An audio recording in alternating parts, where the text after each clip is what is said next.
Bien, hoy entonces con Rodrigo Carmi Bolton, autor, entre otros libros, de Palestina sitiada, ensayos sobre el devenir Nakba del mundo, publicado en Chile por la editorial LOM y distribuido aquí en la Argentina, así que lo pueden conseguir. Rodrigo es doctor en filosofía de la Universidad de Chile, profesor, investigador del Centro de Estudios Árabes y del Departamento de Filosofía de la Facultad de Filosofía y Humanidades de la Universidad de Chile, escritor, pensador de temas también contemporáneos, con quien tenemos el gusto de conversar hoy.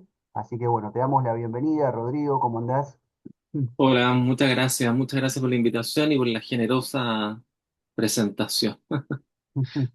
Bueno, me interesaba, ¿sabes qué? Arrancar por una cuestión, puesto que estamos en principio para comenzar esta conversación, hablar del libro. Entonces, me gustaría rescatar esta reivindicación que vos también haces de la escritura, ¿no? Como una especie de gesto de interrupción, decís, frente al estado actual de cosas. Bueno, de hecho, ahora estamos conectados en una plataforma, ¿no? Y en el mundo de los streaming, de los podcasts, ¿no? Ya no solo de los programas de televisión y de radio. Mm. Hay algo en determinadas personas que nos parece importante, que es la insistencia todavía en la escritura, ¿no? Y bueno, vos escribiste una serie de ensayos y los compilaron aquí la editorial LOM en este libro y tenés otros libros publicados. Si podrías comenzar un poquito planteando algunas ideas en torno a la importancia de la escritura hoy. Sí, yo creo que la escritura está entrando en una fase de mayor clandestinidad. Siempre ha sido la escritura, por decirlo de alguna manera, una práctica clandestina, ¿no? Pero me parece que en esta época vuelve a reivindicar ese estatuto, digamos, de una cierta clandestinidad en el sentido de que, por ejemplo, en el capitalismo cognitivo que está tramado por las universidades, ¿cierto? Y por los think tanks, la escritura vale cada vez menos, ¿no? La escritura en realidad casi no vale, y más bien es dislocante la escritura respecto de ciertos dispositivos de control, ¿no? Como uno podría decir el paper, ¿no? U otros mecanismos que son propios de esa dinámica. En ese sentido, me parece que la escritura entra en una nueva fase de clandestinidad, pero lo que lleva consigo la escritura, ¿ya? Siempre es, como tú decías, una forma de interrumpir, ¿no? Una manera de suspender, ¿no? El fárrago informacional, sobre todo en un contexto en el que hoy día lo que está en juego, me parece a mí, digamos, lo que me parece a mí es que de manera precisa, el neofascismo, por decirlo de alguna manera, ¿ya? Que encuentra su impulso técnico histórico en la revolución tecnológica de la inteligencia artificial, ¿ya? El fascismo es una afrenta directa, y en eso consiste su política, ¿no? Al lenguaje. Es una afrenta directa al lenguaje. Digamos, es básicamente una afrenta, un proyecto destinado a la destrucción radical del lenguaje y el aplastamiento total de la escritura. ¿Ya? Eh, Esto es muy interesante si uno lo piensa, por ejemplo, respecto de las ilusiones que aparecen en el discurso fascista contemporáneo, ¿no? Por ejemplo, la idea de que la Tierra podría ser plana, ¿sí? Eso que nos parece como absurdo, ¿no? O que nos parece una mera creencia, en realidad tiene que ser pensado como un deseo destructivo orientado a aplanar, ¿no? El mundo en que vivimos. Cuando tú aplanas el mundo, necesariamente lo inmuniza respecto de la escritura. La escritura no es solamente lo que escribimos en los ensayos, ¿no? Es fundamentalmente una erótica que constituye a los mundos y que los sostiene. Y precisamente una de las cosas que me gusta siempre distinguir es la diferencia entre mundo y globo, ¿no?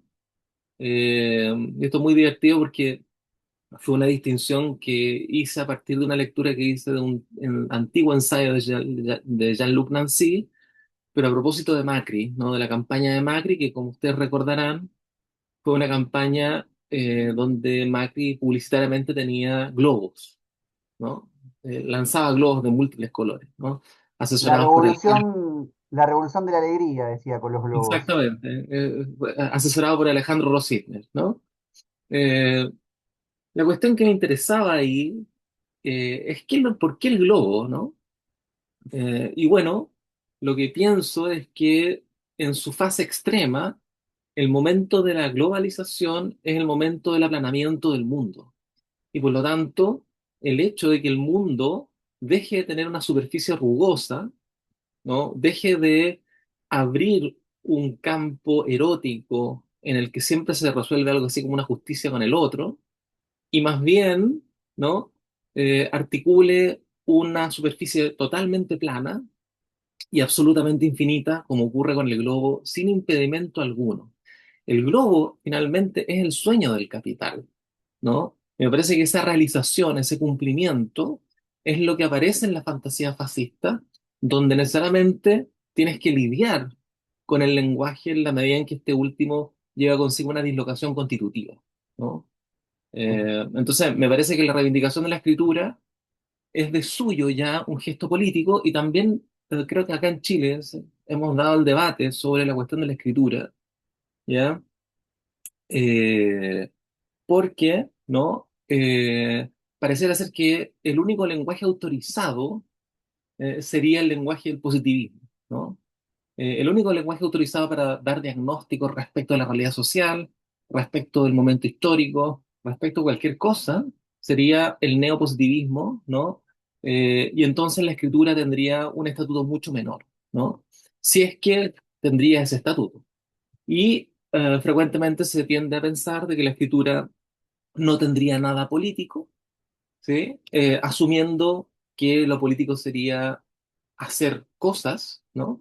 Pero en realidad, precisamente lo que tiene la escritura, y por eso es objeto de la conjura, ¿no? Particularmente en su momento extremo por parte del neofascismo, ¿ya? La escritura lo que tiene consigo es una erótica que sostiene un mundo, ¿no? Que permite la singularidad del mundo frente precisamente al aplanamiento del globo, ¿no? Eso es lo que me parece importante, ¿no? Mm.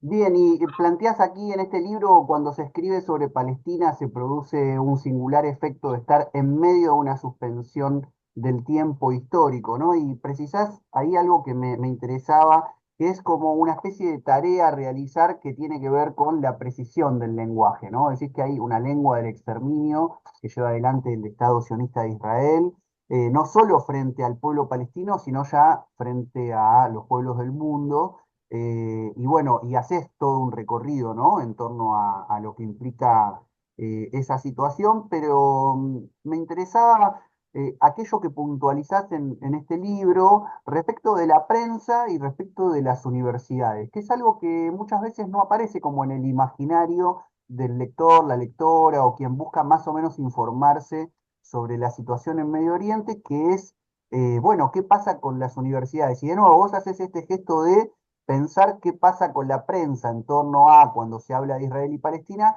pero hasta incluso qué pasa con la universidad en Palestina. Si podrías también ampliar un poquito algo de esto que brevemente estoy comentando. Sí, de todas maneras. Tanto la cuestión de la prensa como la cuestión de las universidades están directamente vinculadas precisamente a esa Nakba, ¿o ¿no? A ese proyecto de Nakba orientado a la destrucción total del lenguaje y específicamente la cuestión de la escritura que señalábamos recién. Respecto de la cuestión de la prensa, claro, el problema es que la prensa, no solamente desde el 7 de octubre, sino desde, digamos, desde casi siempre, el abordaje de la prensa hegemónica ha sido a partir de un vocabulario muy preciso, ¿no? Ha sido a partir de una idea, ¿no? De una lengua, en el fondo, que es la lengua sionista, y que tiende particularmente a establecer algo así como una suerte de equivalencia entre las fuerzas en conflicto, tiende a establecer esa narrativa sionista que muestra la equivalencia de las fuerzas, muestra la idea de que hay un conflicto religioso, muestra en último término de que acá hay una suerte de victimización permanente, ¿no? Y de persecución permanente, ¿no? Al Estado de Israel, ¿no? Entonces, yo diría que la cuestión de la prensa es relevante porque muestra cómo todo conflicto es fundamentalmente un conflicto, ¿no? De significante, ¿no? No da lo mismo decir que en Palestina lo que se ha jugado durante 80 años casi es una colonización, a decir que hay algo así como un conflicto en el sentido vago, ¿ya? O incluso un asunto de carácter, un conflicto de carácter religioso, ¿sí? Y es muy interesante cómo la prensa monta escenas para hacer aparecer, ¿no? La idea de que la cuestión palestina es un problema religioso, o la cuestión palestina, por lo tanto, no tendría solución, o el Estado de Israel es fundamentalmente una víctima del conjunto de los estados árabes y particularmente los palestinos que los odian constitutivamente, ¿no? Entonces, yo creo que ahí hay una guerra del lenguaje, ¿no? Que se activa en el campo de la prensa y que exige justamente a los intelectuales y organizaciones que de alguna manera están comprometidas con la cuestión palestina, ¿ya? Y que estudian la cuestión palestina, ¿no? Suspender ese flujo de significante, ¿no? Para abrir una discusión, abrir una explicación y, sobre todo, abrir esa explicación y esa discusión a partir de otros significantes que no están, ¿no? En el registro de los significantes amos que la narrativa sionista instala a partir de la prensa. En el caso de las universidades, ¿ya? Me remito acá a las universidades palestinas. Por supuesto, las universidades palestinas, por ejemplo, la Universidad Birzeit y otras, ¿ya? También las universidades que habían en Gaza, que eran alrededor de 13, 14 universidades, ¿ya? En el caso de la Universidad de Birzeit, que está básicamente en la zona de Cisjordania, ¿ya? Todas esas universidades han sido sistemáticamente asediadas, ¿ya? Por el Estado de Israel, ¿ya? ¿Y qué significa asediada? Cortes de presupuesto, imposibilidad de los estudiantes, por ejemplo, de circular libremente de su vivienda hacia la universidad, ¿cierto? Y exigencia, por otro lado, de una racionalidad de voucher, de que a la universidad le llegan fondos a través de la cantidad de estudiantes que tienen, pero si los estudiantes no pueden llegar, entonces, bueno, lamentablemente no hay fondos, ¿sí?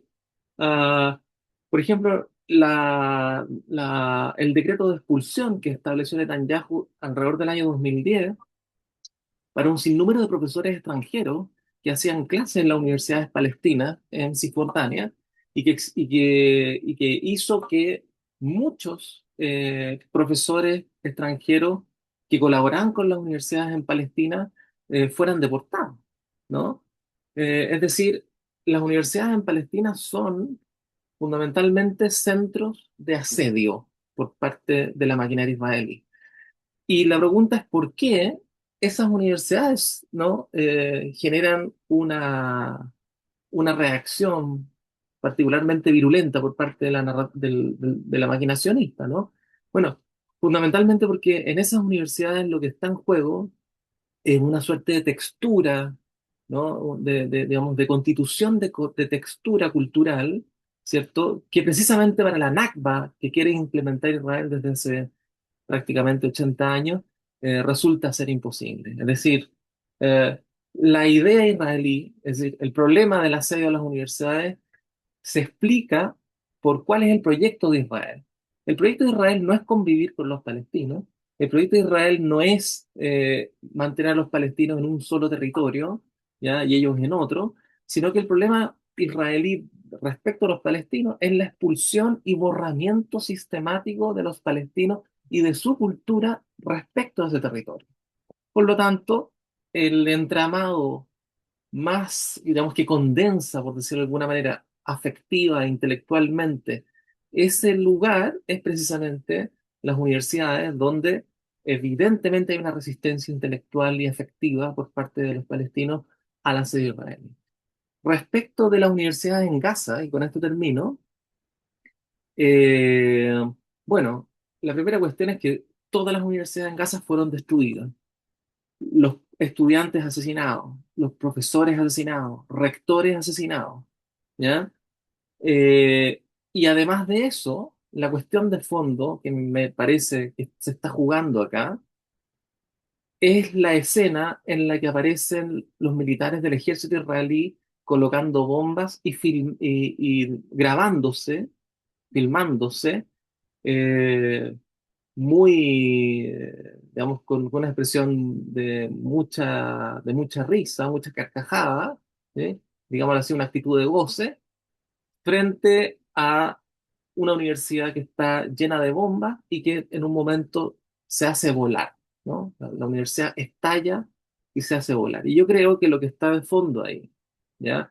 No es solamente la colonización israelí sobre Palestina que trata de borrar precisamente esas universidades donde todavía los pueblos tienen un cierto hábitat y por lo tanto la escritura puede sobrevivir, sino que además lo que está en juego ahí es la imagen que condensa el devenir contemporáneo de las universidades en todo el mundo, ¿ya?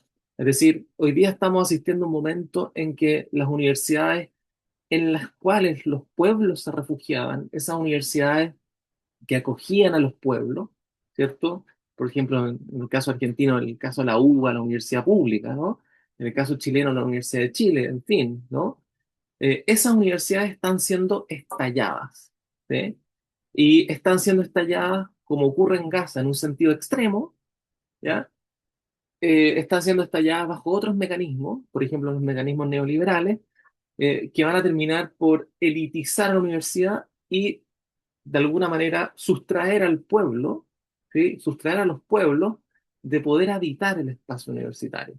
Y también sustraer a la propia universidad de su mezcla precisamente con la dinámica de los pueblos, que no es otra cosa que la dinámica de la escritura, ¿no? Pensemos que un pueblo es una escritura, ¿no? Si pensamos que un pueblo es una escritura, bueno, las universidades necesariamente han debido tramitar la relación con esos pueblos y han de alguna manera acogido, ¿no? En su propia textura, a pesar de la textura colonial, oligárquica que han podido tener las universidades, también han tenido la otra fuerza histórica dentro de sí, que es la fuerza de las escrituras de los pueblos.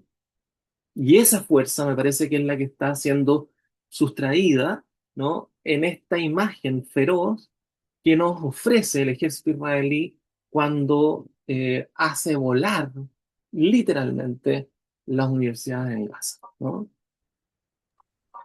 Bien, pensaba también en la relación entre oralidad y escritura, ¿no? Si bien la oralidad ha permitido a lo largo de la historia de la humanidad construir relatos que se fueron transmitiendo de generación en generación, la escritura ha permitido profundizar, ¿no? Como estos testimonios que quedan para el porvenir. Y vos hablás también un poco a partir de la cuestión de la colonización israelí, ¿no? Decís esta limpieza étnica, esta ocupación territorial que hace el Estado colonial sionista de Israel, en una situación de segregación o de apartheid, e incluso de la experiencia de la Franja de Gaza como una especie de Guantánamo, decís, de Palestina, que son cuestiones que aparecen a veces en la opinión pública internacional, digamos, para ponerle un nombre, pero siempre como una especie de cuestión actual, ¿no? De lo último que sucedió. Y vos en este libro decís que toda colonización requiere también del borramiento de una memoria del otro, ¿no? Y haces todo un trabajo sobre esta memoria de la lucha palestina, la intifada del 87, la del 2000, pero también en simultáneo un poco haces esta historia de la colonización e incluso te vas más para atrás de lo que suele ser la fecha de la que públicamente siempre se habla, que es 1948, y vas hasta 1917, vinculás también la situación con la política colonial británica. ¿Qué importancia ves en esta insistencia, digamos, sobre el trabajo de la memoria, de los fechajes, de la historización, en este doble movimiento, ¿no? De lo que implica la historia y la cultura del pueblo palestino, pero también de la opresión que lleva adelante Israel? Sí, bueno, yo creo que la primera cuestión que me gustaría destacar ahí es que siempre mi opción es por pensar que la memoria es una memoria indócil, ¿no? No es la memoria digamos, museificada, no es la memoria inscrita en un campo litúrgico, por decirlo de alguna manera, ¿no? Sino más bien una memoria indócil que justamente no tiene lugar en un espacio museístico o en un campo litúrgico, ¿no? Eh, Justamente esa es la memoria palestina, ¿no? Las distintas familias palestinas en la diáspora, ¿ya? Acusan su propio pasado, ¿cierto? A partir de fragmentos, ¿no? Pequeños documentos que se encuentran, eh, pequeños archivos, ¿cierto? Pequeños relatos o pequeñas relatos de familia, digamos, que se escucharon, que dijeron, que la abuela dijo, que la tía cocinó, y que trae, por así decirlo, la cocina, actualiza la cocina en un presente, pero esa cocina viene transmitiéndose por generaciones, ¿no? Y entonces, en ese sentido, ¿no? Hay por decirlo de alguna manera, en las palabras de Patricio Guzmán, ¿cierto? El famoso cineasta chileno, ¿no? Hay una memoria obstinada en el caso palestino que resulta ser irreductible, ¿no? Respecto de las políticas coloniales de Israel, ¿ya? Y por más que las políticas coloniales no solamente, digamos, el borramiento que hacen las políticas coloniales no solamente tiene que ver con el desplazamiento de población y la sustitución de la población por otra población, también tiene que ver con la reorganización de los espacios urbanos. Es algo que se sabe mucho menos, ¿no? La reorganización de los espacios urbanos, es decir, que la casa de, por ejemplo, el tío Jalil o la casa de la tía Mary ya no están, porque ya hay una edificación completamente nueva, ni siquiera las mismas calles llevan los mismos nombres, ni siquiera los territorios. Fíjate que para los israelíes, eh, la Cisjordania y Gaza deberían llamarse Judea y Samaria, ¿no? Entonces, nuevamente volvemos a la cuestión de los nombres, la guerra a los nombres, la guerra a los significantes. En último término, lo que está en juego es también el lenguaje como un lugar de habitar, ¿no? Que hace, digamos, que hace posible, digamos, esta memoria indócil que resulta ser irreductible, ¿no? Eh, y creo que para el, para el pueblo palestino ha sido muy relevante la cuestión de la memoria, a pesar de que la colonización sionista, insisto, es memoricida, ¿ya? En el sentido de que intenta destruir esa memoria, ¿no? A partir de la destrucción de archivos, por ejemplo, a partir de la destrucción de espacios urbanos, a partir de la movilización de población, la aniquilación de población, etc. También es una política politicida, digamos, en el sentido de que es un intento por destruir todas las instituciones políticas que puedan darse los palestinos, ¿ya? Eh, y en ese sentido pone en juego también la última cuestión que me parece que es relevante, ¿no? Y que lo que estamos hablando aquí a partir de la universidad y la escritura, es el escolasticidio, un término técnico que también ha aparecido en los últimos años para designar justamente el genocidio sobre las instituciones culturales, educativas, universitarias, etcétera. Es decir, a pesar del politicidio, el memoricidio y el escolasticidio, la memoria palestina parece ser irreductible, indócil, ¿no? Frente a las maquinarias sionistas, ¿no? Y maquinarias sionistas que, por supuesto, y esto a propósito de una parte de tu pregunta, ¿no? No son privativas del Estado de Israel, ¿no? El Estado de Israel es, por así decirlo, el extremo, ¿no? Singular de una política sionista, de una narrativa sionista, ¿no? Pero el sionismo es mucho más antiguo que el Estado de Israel y su factura es fundamentalmente de índole cristiana, ¿no? Gran Bretaña ya tenía en su propio seno una configuración imaginaria a partir del sionismo cristiano, que posteriormente se judaiza, ¿no? En la segunda mitad del siglo XIX y finalmente en la segunda mitad del siglo XX se cristaliza con la fundación del Estado de Israel. Pero Mi posición, y según lo que planteó Diego también en ese texto, Israel como modelo, ¿cierto? Pareciera ser una posición coincidente, digamos, con Rosichner, ¿no? Eh, Quiero decir con León, no con Alejandro. Este, el hecho de que los judíos que viven en Israel, los judíos sionistas actuales, ¿no? Son fundamentalmente judíos conversos. ¿Sí? Esa es la cuestión brutal que me parece que hay que plantear. Son judíos conversos porque en último término terminaron siendo iguales, sí, totalmente iguales que los cristianos y aliados a los cristianos, es decir, son cristianos en una avanzada imperialista en Medio Oriente, ¿no? Pienso que este pequeño mapa que acabo de señalarte permite entender bien que el sionismo no es digamos, hay un sionismo judío, por supuesto, un conjunto de sionismos judíos importantes, pero el sionismo como ideología nacional e imperial orientada a la apropiación del territorio es fundamentalmente una teología política de factura cristiana, ¿ya? Y que por supuesto lo que ocurrió es que destruyó o ha pretendido destruir, ¿no? El carácter diaspórico de los propios judíos, ¿no? Porque hizo mutar, por así decirlo, la dimensión sacrificial y territorial, ¿cierto? En favor, ¿no? O más bien en contra, digamos, de la dimensión diaspórica y mesiánica, en último término, ¿no? Eh, y esto también es relevante para decir unas últimas palabras, ¿no? Porque se tiene la idea de que solo hay judíos en Palestina a partir de la creación del Estado de Israel, y eso es totalmente falso. En el mundo árabe hubo judíos por miles de años, ¿ya? Y siguen existiendo comunidades judías en el mundo árabe y en el mundo islámico también, ¿ya? En Siria existe una comunidad judía, en Irán existe una comunidad judía, existen judíos árabes, ¿ya? Que la misma Golda Meir decía que, bueno, parece ser que los árabes, los judíos árabes solo van a tener por función servirnos la comida, digamos.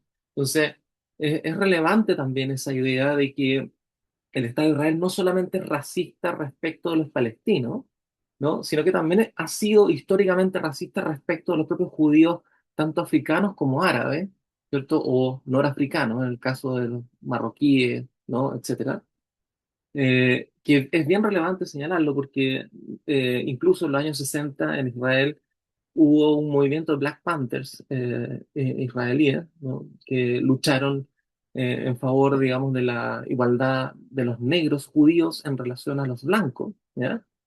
Entonces, eh, el sionismo es un discurso, digamos, que tiene muchos vericuetos, pero es una articulación esencialmente racial que proviene, digamos, de esta genealogía, por así decirlo, imperial británica, fundamentalmente, ¿no? Y yo diría que nuevamente nos encontramos ahí entonces con la cuestión de la escritura, o sea, sí ya incluso en el sentido más derridiano de la palabra, ¿no? La cuestión de la escritura no es otra cosa que esa memoria indócil, ¿no? Y esa memoria indócil es ese irreductible escritural. Entonces, bueno, en este sentido, eh, Palestina, ¿no? Es algo, digamos, es un irreductible que está al mismo tiempo, que está completamente, de alguna manera, fuera, ¿sí?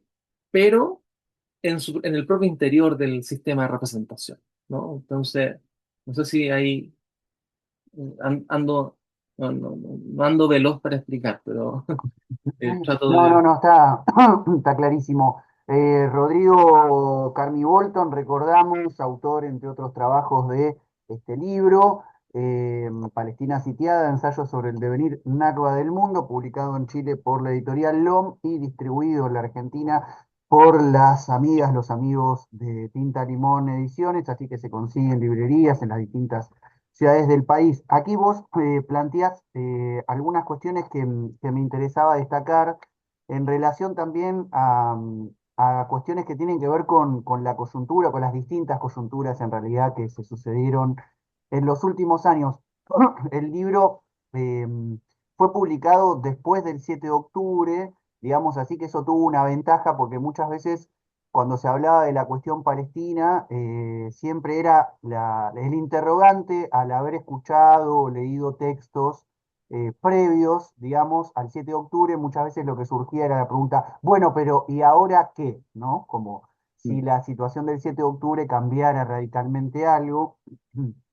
E incluso en la Argentina, pero creo que es una tendencia más internacional, pero en principio voy a hablar del país en el que vivo y desde el que hablo, hay una cuestión muy común que es que los ámbitos académicos, periodísticos, cuando se habla de la cuestión palestina, rápidamente toda persona incluso que muestra gestos de solidaridad o que condena las acciones israelíes en Gaza, incluso sin llamarlas genocidio, pero las condenas siempre se apresuran a hacer esta operación que yo digo que es como de la teoría de los dos demonios trasladada a Medio Oriente, ¿no? Aquí en los 80 después de la última dictadura argentina, apareció esa idea de que hubo dos demonios en la sociedad, la guerrilla terrorista y los militares que desde el Estado secuestraban, torturaban y asesinaban. Entonces siempre hay como un apresuramiento en hacer una aclaración que es la siguiente. Obviamente condenamos por igual las acciones terroristas de Hamas y las acciones que como respuesta en general suele decirse, tomó el Estado de Israel. Vos haces en esta historización larga, ¿no?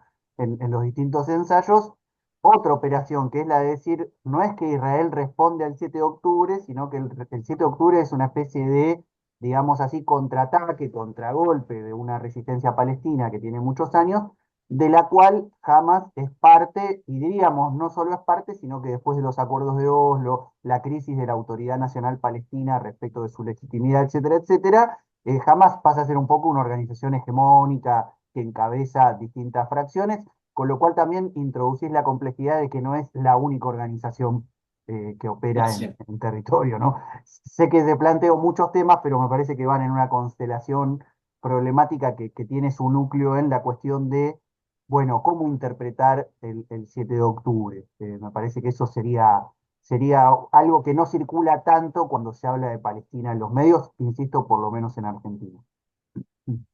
No, esa es una tremenda pregunta.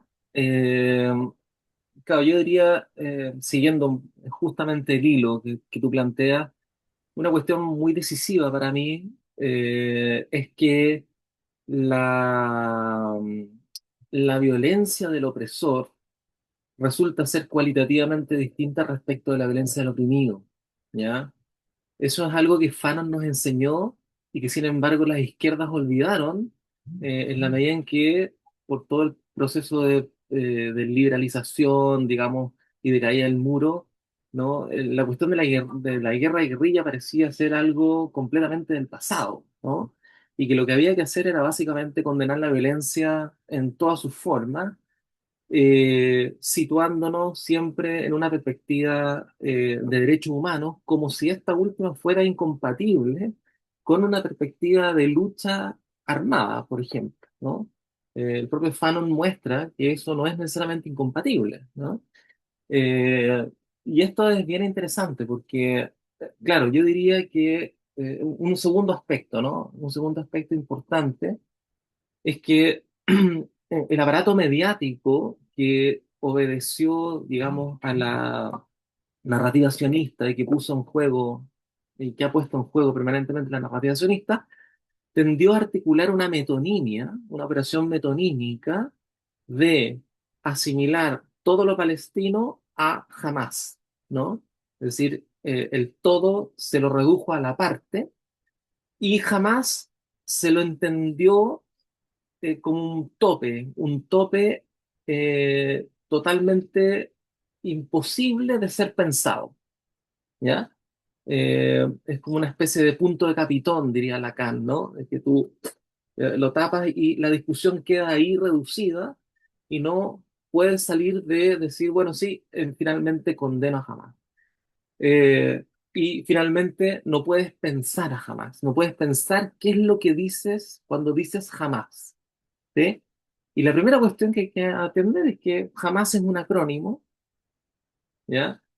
que designa básicamente el movimiento de resistencia palestino, que fue inaugurado en 1987 y que ha cambiado sustantivamente en más de 20 años, perteneciendo, digamos, a la cotidianidad de la Franja de Gaza, ¿ya? Y que ha colaborado, entre otros grupos, uno de los grupos más importantes, diría yo, es el Frente Popular por la Liberación de Palestina, que es un movimiento marxista-leninista que ha estado desde los años 60, ¿no? Articulando formas de resistencia y que de alguna manera hay alrededor de 14 pequeños grupos que cooperaron, digamos, en el campo de la resistencia, pero que esa cooperación no nació desde el 7 de octubre, sino que nació desde los continuos bombardeos que Israel implementó sobre la Franja de Gaza desde el año 2006, 2005 en adelante, ¿no? 2006 en adelante, ¿no? Cuando la Franja de Gaza pasa a la administración palestina, entonces Hamas comienza a administrar la Franja de Gaza por una negociación que hace Ariel Sharon en su momento. Las tropas israelíes salen de la Franja de Gaza, pero, y esto es lo que los israelíes siempre dicen, nosotros ya no estamos en la Franja de Gaza, no sé por qué siguen hablando de ocupación. Claro, lo que pasa es que es una ocupación sin necesidad de tener militares encima, porque, ¿no? Cuando se van las tropas israelíes, ellas se van al precio de la completa confiscación de la franja. Es decir, que por aire, tierra y mar, la franja de Gaza tenía que estar clausurada. Y entonces, todo lo que entra y sale a la franja de Gaza, alimentos, mercaderías de todo tipo, misiones humanitarias, etcétera, está bajo estricto control israelí, ¿no? Por lo tanto, la Franja de Gaza, de alguna manera, eh, sí está completamente fuera del campo del derecho, del orden del derecho, ¿ya? Y Israel puede bombardear todo lo que quiera en cierto momento sin que nada le ocurra. Y hay una población de 2,5 millones, al menos esa es la cantidad de población antes del 7 de octubre, 2,5 millones de palestinos que vivían en la Franja de Gaza, en la mayoría de ellos refugiados del proceso de la Nakba del 48, ¿ya? Si eso es así, bueno, la Franja de Gaza no es la cárcel más grande del mundo, no es solo la cárcel más grande del mundo, como diría Ilan Pappé, ¿ya? Yo ahí siempre he tenido una distancia con eso que dice Ilan, porque una cárcel, los presos de una cárcel, eh, digamos, en sentido común, ¿no? En un proceso normal, los presos de una cárcel están presos bajo un tribunal, ¿sí? Y bajo un proceso jurídico específico, y están acusados de algo específico, e incluso tienen abogados, ¿sí? Los palestinos en la Franja de Gaza no tienen abogados, no están acusados de nada y sin embargo se los condena permanentemente. Entonces, en esas condiciones me parece que la Franja de Gaza no es una cárcel, es un campo de concentración. Y ese campo de concentración tiene una movilidad que en determinados momentos se convierte en campo de exterminio, determinadas zonas son exterminadas, ¿ya? O, como ocurrió desde el 7 de octubre en adelante, casi todo fue completamente exterminado, ¿no? Porque Israel intentó, a través de la vía militar, ¿no? Consumar la conquista total del territorio palestino, ¿no? Y claro, la cuestión impresionante es la capacidad de la resistencia. Y aquí voy a terminar con una reflexión que yo creo que podría ser interesante de pensarla, ¿no? Frecuentemente en la tradición de la izquierda hablamos de vanguardia. Y con el término vanguardia nos referimos básicamente a un gran partido político, digamos, que conduce, por así decirlo, de manera pastoral, ¿cierto?, a las masas para llevarlas al camino de la revolución, por así decirlo, ¿no? Esa sería como la concepción clásica de la vanguardia en este horizonte ilustrado, etcétera, ¿no? Y por otro lado tenemos otra tradición que es mucho más anarquista, ¿ya? Que diría no a la vanguardia, digamos, ¿no? La vanguardia es siempre totalitarismo, siempre termina mal, en fin, ¿no? Pero fíjate que yo creo que jamás y la resistencia palestina, que es más que jamás, por lo tanto, la resistencia palestina el 7 de octubre, primero, se enfrentó a la maquinaria más poderosa del planeta, ¿ya? Por lo tanto, lo que hizo la resistencia palestina fue el acontecimiento más importante de resistencia que hemos tenido en las últimas décadas. Primera cuestión. Segunda cuestión, lo que ocurre con la resistencia palestina en ese minuto es que se articula como una vanguardia, pero una vanguardia distinta a la vanguardia ilustrada clásica de la que conversábamos. Una vanguardia que no intenta conducir a la multitud, sino más bien intenta iniciar un proceso, ¿no? Y ese inicio de proceso, que fue lo que ocurrió el 7 de octubre, inició un proceso que excedió completamente al territorio palestino y que abrió un nuevo ciclo de insurrección y de desobediencia civil a nivel mundial, a propósito de la causa palestina, ¿no? Entonces, en ese sentido, me parece que se puede entender a la resistencia palestina como una vanguardia, porque se enfrenta contra en la maquinaria más terrorífica del planeta, Israel, y al mismo tiempo inicia un proceso, ¿no? Que permite abrir un ciclo cualitativamente distinto respecto del de las revueltas, ¿no? Y donde hay una composición afectiva en las multitudes a nivel mundial, ¿no? Que salen a las calles o que a partir de pequeños gestos micropolíticos, ¿cierto? Como, qué sé yo, no mirar, digamos, ya no aceptar ciertas cosas que antes se aceptaban, por ejemplo, la autocensura, ¿no? A propósito de la academia que tú decías, ¿no? Ya no se acepta eso, ¿no? O hay una parte de los estudiantes y los profesores que ya no aceptan eso, ¿no? Y en fin. Es decir, hay una serie de campos de resistencia multiformes, ¿ya? Que se abrieron con el 7 de octubre. Y yo creo que la cuestión feroz para Israel y para las grandes oligarquías militares y financieras que están articuladas y que tienen a Israel como un aparato decisivo, ¿no? Es que lo que ocurre con Israel después de la arremetida de las milicias palestinas es que Israel queda totalmente vulnerable, ¿no? Es decir, el sueño sionista de armar un Estado invulnerable que permitiera proteger a los judíos de cualquier tipo de amenaza quedó completamente en el suelo, ¿no? Entonces, en ese sentido, no en el sentido militar ni en el sentido político habitual, que ahí hay una derrota evidente, pero en este otro sentido, ¿ya? Hay entre comillas, una victoria menor, por así decirlo, de la resistencia palestina, porque logró iniciar un proceso y mostrar que la feroz maquinaria, la maquinaria más feroz del planeta, también era vulnerable, ¿sí? También era vulnerable.